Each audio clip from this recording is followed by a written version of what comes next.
හොඳයි. අයිබෝන් කියලා පිළිගන්නවා අදත් YouTube channel එකට. 2025-26 වර්ෂයේ එහෙම නැත්නම් අලුතෙන් O level විභාගය ගොඩක් වෙලාවට ජනවාරි මාසෙ පැවැත්වෙයි. 2026 වර්ෂයේ ජනවාරි වගේ වෙනකොට පැවැත්වෙයි. ඒ නිසා අපි බලමු අපි ආරම්භයක් විදියට මෙන්න මේ වීඩියෝ වල මම මගේ YouTube channel එකේ community post එකේ ඉතිහාසය සම්බන්ධ ඉතා කෙටි ප්‍රශ්න ටිකක් අප්ඩේට් කරගෙන යනවා community post එකේ. මෙන්න මේ ප්‍රශ්න වලට ඔයගොල්ලෝ උත්තර දන්නවද බලන්න. මේක සාමාන්‍යයෙන් කෙටි ප්‍රශ්න ඉලක්ක කරගෙන තමයි අපි හදලා තියෙන්නේ. එතකොට සාමාන්‍ය පෙළ පසුගිය විභාග ප්‍රශ්න පත්‍රවල තිබිච්ච ප්‍රශ්න ඒ වගේ දේවල් තමයි අරගෙන ඉන්නේ. එතකොට ඔයගොල්ලෝ බලන්න මේ ප්‍රශ්න වලට ඔයගොල්ලෝ උත්තර දන්නවද කියලා බලාගෙන යමු. අපි පළවෙනි ප්‍රශ්න විදියට ගන්නේ හුරුළු වැව කුමන ගංගාවක් හා සම්බන්ධද කියන කතාව. ඔයගොල්ලෝ දන්නවා අපි ගංගා සම්බන්ධ වීඩියෝ එකක් කරලා තියෙනවා. ඒකදී අපි කතා කරනවා හුරුළු වැව තියෙන්නේ යාන්ඔයේ පල්ලෙහා තමයි තියෙන්නේ. එහෙනම් යාන්ඔය හා සම්බන්ධ ගංගාවක් තමයි හුරුළු වැව. යාන්ඔය හා සම්බන්ධ වැවක් තමයි සිද්ධ වෙන්නේ. නම් උත්තරේ වෙන්න ඕනේ යාන්ඔය. දෙවෙනි ප්‍රශ්න විදියට අහනවා ශ්‍රී ලංකාවේ ඉතිහාසය පිළිබඳ හැදෑරීමේදී යොදාගත හැකි පැරණිම සාහිත්‍ය මූලාශ්‍රය වන්නේ මොකක්ද කියලා. මේකෙදී පැරණිම සාහිත්‍ය මූලාශ්‍රය විදිහට අපිට සලකන්න පුළුවන් වෙන්නේ දීපවංශය. දීපවංශය තමයි පළමුම සාහිත්‍ය මූලාශ්‍රය වන්නේ. ඊළඟ ප්‍රශ්නේ සද්ධර්ම රත්නාවලී කතුවරයා කවරෙක්ද කියලා අහන්නේ. ඔයගොල්ලෝ දන්නවා මෙතන වෑත්තෑවේ හාමුදුරුවෝ ඇවිල්ලා ගුත්තිල කාව්‍ය රචනා කරපු කෙනා. එතකොට ධර්මසේන හාමුදුරුවන්ගේ තමයි සද්ධර්ම රත්නාවලිය ග්‍රන්ථය. ඊට පස්සේ අපි අහනවා ජෝන් ෆයිබර්ස් උඩරට රජු දැක බලාගෙන යාම සඳහා කන්ද උඩරට පැමිණේ එවකට උඩරට රජු කවරෙක්ද කියලා. එතකොට උඩරට රාජ්‍යයේ රාජ්‍යත්වයේ ඉන්නේ එහෙම නැත්නම් මහනුවර රාජධානියේ රජ කරන්නේ කීර්තිසී රාජසිංහ රජතුමා. මේගොල්ලෝ නායක්කාර වංශික අය.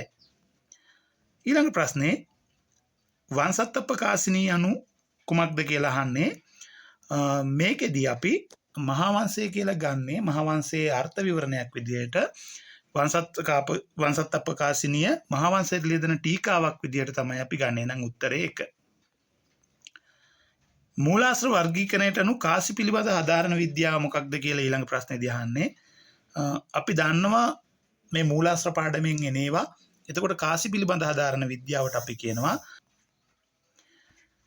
සීගිරිය නිර්මාණය කළ රජතුමා. ඊටම සරල ප්‍රශ්නයක්. කාශ්‍යප රජතුමා. කාර්මික විප්ලවය හා සම්බන්ධ ආරක්ෂක ලාම්පු කාගේ නිර්මාණයක්ද කියලා අහනවා. මේ ආරක්ෂක ලාම්පු නිර්මාණය කරන්නේ හම්ෆ්‍රි ඩේව් කියන කෙනා.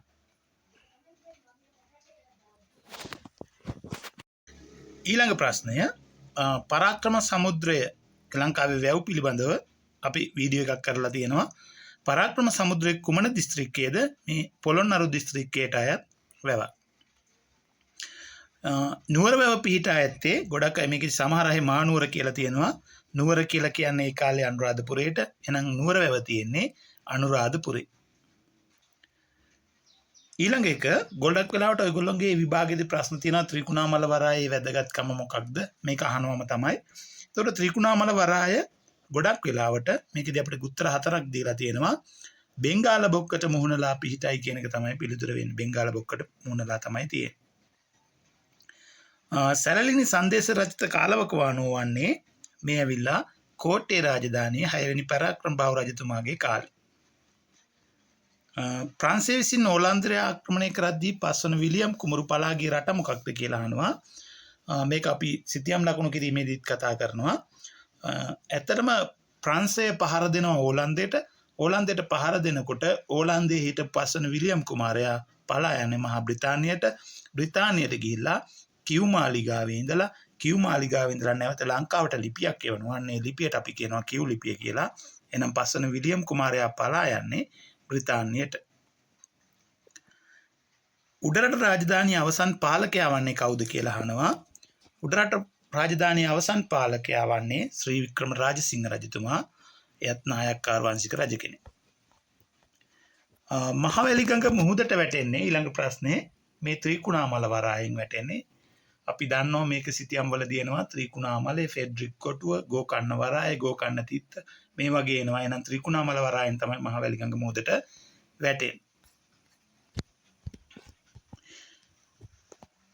ඊළඟට අහනවා සාහිත්‍ය මූලාශ්‍රයක ප්‍රධාන කොටස් දෙක කීවා මොනවාද කියලා අහනවා. ඒතකොට සාහිත්‍ය මූලාශ්‍රයක ප්‍රධාන කොටස් දෙක ගන්නේ ඔයගොල්ලෝ දන්නවා දේශීය සහ විදේශීය සාහිත්‍ය මූලාශ්‍රය. ඒකට ඔයගොල්ලන්ට සමහර අයට හිතෙන්න පුළුවන් පුරාවිද්‍යාත්මක. දැන් මෙතනදී අහන්නේ සාහිත්‍ය මූලාශ්‍ර ප්‍රධාන කොටස් දෙක මොනවාද කියලා. එහෙනම් දේශීය සහ විදේශීය සාහිත්‍ය මූලාශ්‍ර විදිහට තමයි අපිට ගන්න පුළුවන් වෙන්නේ.